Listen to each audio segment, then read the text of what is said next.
तो देखिए ये जो है इंटरनेशनल कॉन्सेप्ट में है ना, ये 23rd नंबर का टेस्ट है शायद। देखिए फर्स्ट क्वेश्चन ये बोल रहा है, how does the constructivist view of power as norms and ideas challenge realist and liberal perspective. तो सबसे पहले किसी भी क्वेश्चन को पढ़ते समय ना हमारा टारगेट ये होना चाहिए कि हम उसको डिकोड करें क्वेश्चंस को। देखिए इस क्वेश्चन का डिकोड ये बोल रहा है कि जो कंस्ट्रक्टिविस्ट व्यू है ना वो लिबरल और रियलिस्ट दोनों को क्रिटिसाइज करता है। तो इसका मतलब ये निकलता होगा कि दोनों के व्यूज अलग अलग होंगे। यस, जो कंस्ट्रक्टिविस्ट व्यू है ना वो ज़्यादातर आइडियाज़ पे फोकस करता है, नॉर्म्स और वैल्यूज पे फोकस करता है। लेकिन जो रियलिस्ट और लिबरल है ना, जैसे रियलिस्ट बोलता है कि पावर सब कुछ है, लिबरल बोलता है कोऑपरेशन सब कुछ है। तो यानी वो जो है ना वो मटेरियल पे ज़्यादा ध्यान दे रहे हैं, और ये जो कंस्ट्रक्टिविस्ट भी है ना ये ज़्यादातर आइडियाज़ पे ध्यान दे रहे हैं। तो आपको यही है ना इनमें बेसिक डिफरेंस है। अगर ये पता है तो आप क्वेश्चन का आंसर ले सकते हैं। तो पहले तो आप ये बताइए कि कंस्ट्रक्टिविस्ट व्यू के क्या क्या मेजर फीचर्स हैं। तो फर्स्ट फीचर ये है कि कंस्ट्रक्टिविस्ट व्यू बोलता है कि अगर अगर जिन कंट्रीज के आइडियाज सेम है ना तो उनके बीच रिलेशनशिप अच्छा ही होगा। आप देख लीजिए कि यूरोपियन यूनियन और अरे क्या बोलते हैं ये वेस्टर्न यूरोप और यूएसए, इनके बीच कभी भी आज तक लड़ाई हुई नहीं हुई, क्योंकि दोनों जो है ना डेमोक्रेटिक प्रिंसिपल पे बेस हैं। तो यही बोलता है कंस्ट्रक्टिविस्ट व्यू। दूसरा चीज़ ये बोलता है ये कि देखिए क्या है ना कि जो ये होता है ना क्या बोलते हैं जो नॉर्म्स होते हैं ना ये कैसे स्टेट के बिहेवियर को सेव करता है। जैसे देख लीजिए कुछ कंट्री ऐसा है जो न्यूक्लियर टेस्ट करने नहीं चाहते हैं जबकि उनके पास पावर है। नॉर्वे, स्वीडन, न्यूजीलैंड, भूटान, ये कहते हैं कि भाई ये हमारे लिए टैबू है, न्यूक्लियर टैबू है।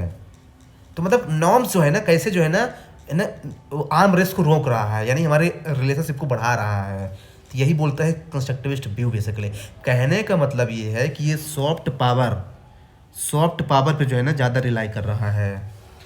फिर आप जानते क्या, फिर बताना काउंटर कैसे कर रहा है, चैलेंज। तो रियलिस्ट भी बोलता है कि जो इंटरनेशनल रिलेशंस है ना वो एनार्की है, कोई सेंट्रल पावर नहीं है ना। लेकिन ये बोलता है कि नहीं भाई, जैसे आप देख लीजिए यूनाइटेड नेशंस का, यूनाइटेड नेशन है तो कहाँ एनार्की है। हाँ एनार्की हमने बनाया है क्योंकि हम उसके ऑर्डर को फॉलो ही नहीं करते। फॉलो कीजिए ऑर्डर तो कहाँ से एनार्की होगा, ये बोलता है। फिर लिबरल बोलते हैं कि जो इंस्टीट्यूशंस है ना ये हमारे कोऑपरेशन को ड्राइव करता है। तो ये बोलते हैं कंस्ट्रक्टिविस्ट के जो अगर कोई भी इंस्टीट्यूशंस हो वो किसी न किसी वैल्यूज़ पे काम करता होगा ना। जैसे United nation human right council ये ह्यूमन राइट्स की वैल्यू पे काम करता है, तो वैल्यूज ही तो ड्राइव कर रहा है ना उसको कोऑपरेशन को, ये बोलता है बेसिकली।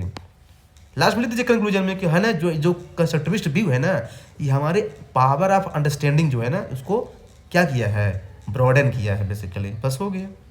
सेकंड क्वेश्चन ये बोल रहा है कि कलेक्टिव डिफेंस जो है ये अंडरमाइन करता है कि रीइंफोर्स करता है कलेक्टिव सिक्योरिटी को। देखिए ये हम लोगों ने पहले डिस्कस किया है कि जो कलेक्टिव डिफेंस है ना वो मिलिट्री ग्रुप है जैसे नाटो। जो कलेक्टिव सिक्योरिटी है ना ये सबकी सिक्योरिटी की बात करता है जैसे यूनाइटेड नेशंस है। तो ये बोला कि जो कलेक्टिव डिफेंस है वो कलेक्टिव सिक्योरिटी को अंडरमाइन करता है कि रीइंफोर्स करता है। देखिए दोनों करता है। अंडरमाइन ऐसे करता है, ये देखिए जो कलेक्टिव डिफेंस के चक्कर में क्या है ना राइवलरी क्रिएट हो जाती है। आप देख लीजिए यूएसए ने नाटो बनाया था, उसको काउंटर करने के लिए यूएसएसआर ने क्या बना दिया, वार्सा पैक्ट बना दिया। फिर दूसरी चीज़ कि ये बताइए जो कलेक्टिव डिफेंस है ना ये केवल अपने ही मेंबर को जो है ना वो करता है, प्रोटेक्ट है, लेकिन कलेक्टिव सिक्योरिटी तो सबको करता है। तो ये भी तो जो है ना एक दिक्कत है ना। जैसे ये बताइए अगर यूक्रेन जा रहा है नाटो में तो इसे रशिया को दिक्कत नहीं होनी चाहिए, लेकिन उसको दिक्कत क्यों हो रही है, इसी कारण से। फिर देखिए कि नहीं इन्फोर्स भी करता है। जब अफगानिस्तान में इशू चल रहा था ना तो नाटो ने ही अपनी फोर्स भेजी थी, जबकि ये काम कलेक्टिव सिक्योरिटी का यानी यूनाइटेड नेशंस का है। तो इसे इन्फोर्स किया ना उसने ना। दूसरी चीज़ कि कलेक्टिव डिफेंस के चक्कर में डिटरेंस क्रिएट हो रहा है, तो जिससे भी लोग जो है ना ओपन बैटलफील्ड में नहीं आ रहे। आप देख लीजिए ऐसा कितनी बार हो गया कि जहाँ पे जो है ना लोगों जो है ना ओपन बैटलफील्ड में नहीं आए, क्योंकि उनको पता है भाई कि न्यूक्लियर डिटरेंस है। तो इससे जो है ना हमारा टेंशन कम हो जाता है बेसिकली, ये है। तीसरा क्वेश्चन ये बोल रहा है कि लिबरल इंटरनेशनल ऑर्डर जो है ना ये ज़्यादा सिक्योरिटी फ्रेंडली। आपको ऐसा लगता है, लोग कंफ्यूज हो जाएंगे कि ये लिबरल इंटरनेशनल ऑर्डर क्या है। अरे भाई वही आइडियल अप्रोच ही है, इंस्टीट्यूशंस पे ध्यान दे रहा है। हाँ हो गया। तो लिख दीजिए कि हाँ करता है। अब ये बताइए जो लिबरल इंटरनेशनल ऑर्डर है ये डेमोक्रेसी को सपोर्ट करता है। अब देख लीजिए यूरोपियन यूनियन या फिर वेस्ट यूरोपियन कंट्रीज कभी उससे के साथ लड़ाई किए नहीं किए, ना करेंगे फ्यूचर में। दूसरी चीज़ कि जो लिबरल इंटरनेशनल ऑर्डर है ना, ये इंटरनेशनल कोऑपरेशन को भी तो बढ़ाते हैं। अब देख लीजिए, इंडिया चाइना के विरोध में है, लेकिन WTO में वही इंडिया चाइना का सपोर्ट करता है, क्योंकि दोनों का वहाँ पे जो इंटरेस्ट है ना, वो एग्रीकल्चर को लेकर सेम हो जाता है। अभी जब ला सकते हैं। फिर आप है ना, फिर इसमें अब देखिए कि नहीं नहीं नहीं भाई, ये थोड़ा सा क्या है ना, वो भी करता है, क्या करता है, अंडरमाइन भी करता है सिक्योरिटी को। बताऊँ, ये बताइए, अभी जो रशिया यूक्रेन का बार चल रहा है पिछले 5 साल से, 4 साल से, क्या किया टेंशन ने? कुछ नहीं किया है।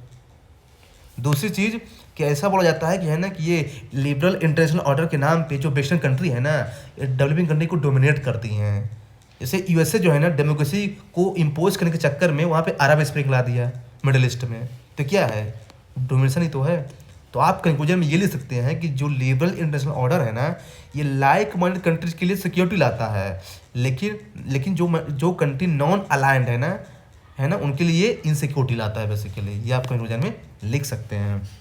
चौथा क्वेश्चन बोल रहा है कि बेसिक टीनेट्स बताना है बैलेंस ऑफ पावर के, उसके टेक्निक्स क्या हैं और क्या आज के टाइम पे ये रेलेवेंट है।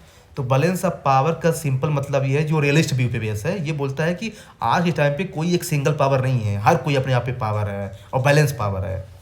तो अगर बैलेंस पावर होगा तो क्या क्या होगा टीनेट से, स्टेबिलिटी आएगी, कोऑपरेशन बढ़ेगा, सेल्फ हेल्प बढ़ेगा, यही है। और उसके भाई टेक्निक्स क्या क्या है, अलायंस, नाटो को काउंटर करने के लिए वर्सा पैक्ट बना दिया गया, आर्मामेंट, अगर इंडिया कर रहा है न्यूक्लियर टेस्ट तो पाकिस्तान तो करेगा ही, डिवाइड एंड रूल, देख लीजिए पार्टीशन ऑफ बंगाल 1905 क्यों किया गया है, ताकि दोनों को ब्रेक कर सकें, बफर स्टेट, ये कुछ टेक्निक्स हैं किसके, बैलेंस ऑफ पावर के। अब आज के टाइम पर रेलिवेंट है कि नहीं, ऑब्वियसली रेलिवेंट है भाई, क्यों नहीं रेलिवेंट है, ये बताइए, है ना। चाइना को काउंटर करने के लिए इंडो पैसिफिक रीजन में हमने क्वाड बना दिया ना, तो क्या है, बैलेंस ऑफ पावर ही तो है। लेकिन ये आज के टाइम पे रेलिवेंट थोड़ा कम भी हो गया, जानते क्यों, क्योंकि जो आज का वर्ल्ड है ना, वो कम्प्लेक्स इंटरडिपेंडेंट है। यहाँ पे तो चाइना को काउंटर कर रहे हैं हम, लेकिन वहीं पे जो है ना, इंडिया जो है ना, उसे ट्रेड कर रहा है चाइना से, तो क्या हो गया, ये कम्प्लेक्स इंटरडिपेंडेंट, तो यानी थोड़ा जो बैलेंस ऑफ पावर है ना, इधर उधर रिड्यूस हो रहा है, बस यही है। नेक्स्ट क्वेश्चन बोल रहा है ना, कि रिलेशनशिप बिटवीन सिक्योरिटी डायलेमा और इनसिक्योरिटी डायलेमा, और फिर जो है ना, इनकी इम्प्लीकेशंस क्या है इंटरनेशनल सिक्योरिटी में। आपको पता है कि किसी भी देश का जो सबसे मेन प्रायोरिटी है ना, वो नेशनल सिक्योरिटी है। इसी के चक्कर में दो कंसेप्ट इमर्ज हो जाते हैं, सिक्योरिटी डायलेमा और इनसिक्योरिटी डायलेमा। तो देखिए, सिक्योरिटी डायलेमा का सिंपल मतलब ये है कि जब कोई एक कंट्री अपने पावर को बढ़ाती है डिफेंसिव पर्पज से भी, तो दूसरा कंट्री अपने आप डर जाती है, उसे लगता है कि मुझे भी करना चाहिए। अगर यूक्रेन नाटो में जा रहा है तो इसे रशिया क्यों पे अटैक कर रहा है, क्योंकि उसको लग रहा है भाई कि इससे अमेरिका हम पे हमको प्रेशराइज कर रहा है इसके लिए, इसलिए है। ये है इनसिक्योरिटी का मतलब, ये होता है कि किसी कंट्री में ऑलरेडी क्राइसिस है, ऑलरेडी फियर में है, ऑलरेडी इनसिक्योर है, और फिर वो दूसरे कंट्री से डर जाता है जबकि वो कंट्री उसको नुकसान नहीं पहुंचा रहा है, जैसे पाकिस्तान या फिर north Korea with south Korea से, ऐसा भी एग्जाम्पल डाल सकते हैं इसमें। फिर ये बोला कि दोनों में रिलेशनशिप क्या है, दोनों में रिलेशनशिप ये है कि सिक्योरिटी डायलेमा में जो है ना, मिसट्रस्ट होता है, लाइक ऑफ कॉन्फिडेंस है, और इनसिक्योरिटी डायलेमा में जानते क्या होता है, खुद ही क्राइसिस में होता है वो कंट्री, और फिर दूसरे कंट्री से इनसिक्योर फील करता है। जैसे पाकिस्तान, अगर इंडिया सार्क को ज्वाइन किया तभी तो ज्वाइन किया पाकिस्तान ने, नहीं तो ज्वाइन नहीं कर रहा था पहले। फिर दोनों के इम्प्लीकेशंस क्या है, दोनों की इम्प्लीकेशन सिंपल सा है कि न्यूक्लियर आमरे से स्टार्ट हो रहा है और बार बढ़ रहे हैं। तो लीजिए, India Pakistan, Israel Palestine, Russia Ukraine बार, यही आपको लिखना था। तो कंक्लूजन में लिख जब है कि हमको म्यूचुअल ट्रस्ट की ज़रूरत है आज के टाइम पे। फिर से क्वेश्चन बोल रहा है कि जो नेशनल सिक्योरिटी है ना, ये जो आज का भी का है ना, ओवर बार्डनिंग हो रहा है, तो इसके पॉजिटिव भी है, नेगेटिव भी इम्पैक्ट है भाई, है ही। अब भाई, जो नेशनल सिक्योरिटी का जो ट्रेडिशनल व्यू है ना, वो क्या है, मिलिट्री, लेकिन आज के टाइम पे फूड से लेकर के फूड, क्लाइमेट, साइबर, इन्वायरमेंट, सब चीज़ जो है ना, बढ़ा जा रहा है। तो इसके क्या पॉजिटिव है, पॉजिटिव नेगेटिव। तो पहले नेगेटिव अंदर क्या है कि भाई हमारा फोकस डाइल्यूट हो जाता है भाई, हमारा फोकस होना चाहिए क्लाइमेट पे, फिर हमारा फोकस चला जाता है हेल्थ पे, फिर पॉलिसी पैरालिसिस। अब भाई हम टेररिज्म पे ध्यान दें कि क्लाइमेट पे ध्यान दें। तीसरा पॉइंट कि भाई इनइक्वालिटी बढ़ रही है, क्योंकि डेवलप कंट्री ठीक है, टेक्नोलॉजी में स्ट्रॉन्ग है, लेकिन डेवलपिंग कंट्री, तो इससे इनइक्वालिटी बढ़ रही है, बजट का मिस एलोकेशन हो जा रहा है भाई। अब भाई इतने सारे इशू आ गए हैं कि हम कहाँ कितना पैसा खर्चा करें, इससे आदमी कंफ्यूज हो जा रहा है। फिर ओवर डिपेंडेंसी भी बढ़ रही है, तो इससे कुछ नेगेटिव इम्पैक्ट है, लेकिन पॉजिटिव भी तो है, पॉजिटिव भी तो है। अब भाई हेल्थ पे ध्यान नहीं देंगे भाई तो कैसे होगा, जैसे कोविड-19 दोबारा अगर आ गया तो क्या होगा, मर जाएंगे। सिद्धांत जो अब इन्वायरमेंटल पोल्यूशन, अगर हमको डेवलपमेंट को सस्टेनेबल बनाना है तो हमको इन्वायरमेंटल पे ध्यान देना ही पड़ेगा, यानी यानी क्लाइमेट को अपने नेशनल सिक्योरिटी मानना ही पड़ेगा। तभी तो कॉप की मीटिंग हो रही लगातार। कंक्लूजन में लिख दीजिए भाई, देखिए क्या है ना कि हमको जो है ना मल्टी अलायंस ग्रुप बनाने की ज़रूरत है लाइक माइंडेड कंट्रीज के साथ। तभी सबका भला हो सकता है। लास्ट क्वेश्चन ये बोल रहा है कि नेशनल इंटरेस्ट जो है ना ये डायनामिक नेचर का है, इसको एग्जाम्पल से बताना है, और वो भी आज के वर्ल्ड में, कंटेम्प्रेरी वर्ल्ड में। भाई पहले मैं बताया था भाई कि कोई भी कंट्री का जो रिलेशनशिप है ना वो नेशनल इंटरेस्ट ही डिटरमाइन करता है। तो पहला पॉइंट ला दीजिए, ग्लोबलाइजेशन से भाई लोग जो है ना ओपन बॉर्डर खोल दिए हैं।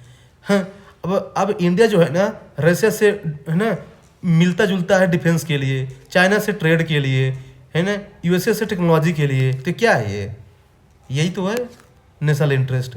दूसरी चीज़ कि इंडिया जो है ना कल्चरल रिलेशनशिप रखता है किससे, जो उसके कल्चर के सिमिलरिटी हैं, जैसे बुद्धिज्म के लिए ये भूटान है, श्रीलंका है, उधर थाईलैंड है।